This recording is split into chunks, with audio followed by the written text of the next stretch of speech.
brought in probably the finest group of aviators ever assembled back in the 1973 timeframe, and we started a tradition of excellence that has been unmatched any place in the Air Reserve component, either in the Air National Guard or the Air Force Reserve. In the latter part of 1985, it was announced we were going to convert from the F-4D to the F-15. And it changes the mission from a combination air-to-air, air-to-ground mission to strictly an air-to-air and air superiority mission. Well, I was the squadron commander when the first one showed up on the base, and it was aircraft number 128. That was our squadron number.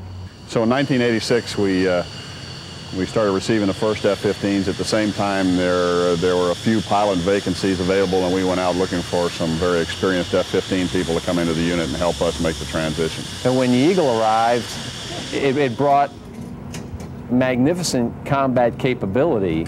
Obviously, the most impressive airplane day in and day out is the F-15. There's no other airplane that I've ever flown that can do the things that this airplane can do. Of all the fighters I've flown, this is by far the most exhilarating airplane to fly. It's hard to tell somebody, you know, how fast the airplane goes except the book answer, you know, and it just goes fast. If you don't get the gear up immediately after you're off the ground, you'll overspeed the gear because the acceleration is such a linear increase. It's amazing. With the F-15, I was amazed at how easy it was to fly. It was a nicer, easier flying airplane than any of the jets I'd flown up to that point.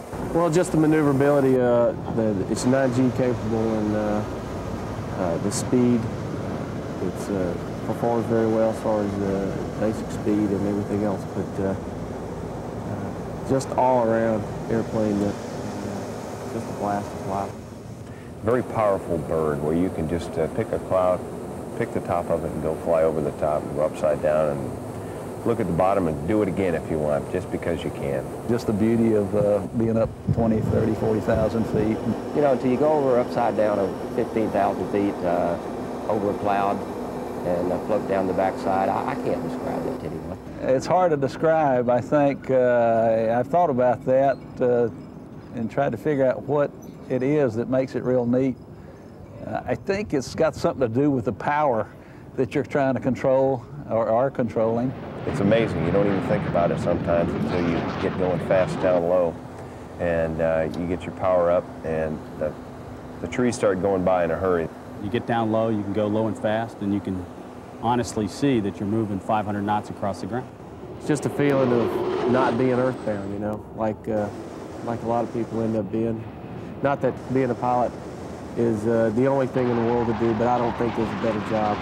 Just being upside down is, I don't know, there's something about being able to roll up and look up and see the ground above you. That's one of my favorite things. I think it's like being Superman. You're out there in the sky and you look somewhere and all you can be there. You just put the nose there, you can be wherever you want to be, do what you want to do. It's just an incredible freedom.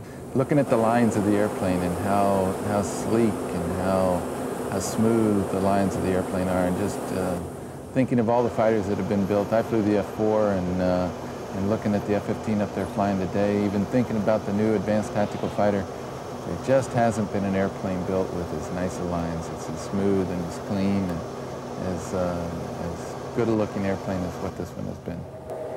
The red glow of the engines when you see another airplane pulling away from you, the flash as a guy goes by, the silhouette against the blue sky.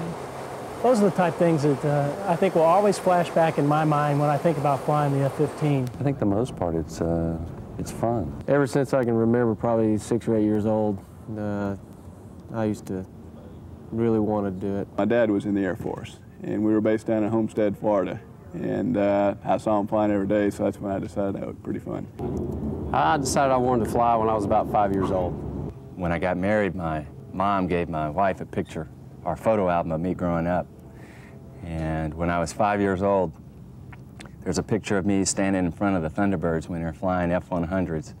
And that's just a dream that's been a target of flying fighters, and it's been great. These guys are, you know, they're very analytical, very professional, and then they're a little bit like a kid. You got to be, you know, you've got to have that wild streak in you to do this. I hope I never grow up. I hope I never grow up. The memories of the people that have gone before me and the ones that I had the privilege to work with, some great pilots, some great guys. That's the only thing I can really remember. The continuity of 20 years worth of flying with good people. The one that'll probably stick with me the most is the time I had to bail out. So that, you know, obviously that's burned in my memory. One of the things to me that always sticks in my mind though is making a wing formation takeoff with your buddy. You're on his wing, and it's this trust that you kind of referred to earlier. You're lifting off in unison with him. You're going into the weather right away, and yeah, you're trusting him. But just the fact that you've got these two fabulous machines that you're controlling and on the wing with your friend, it's, gosh, it's nothing like it.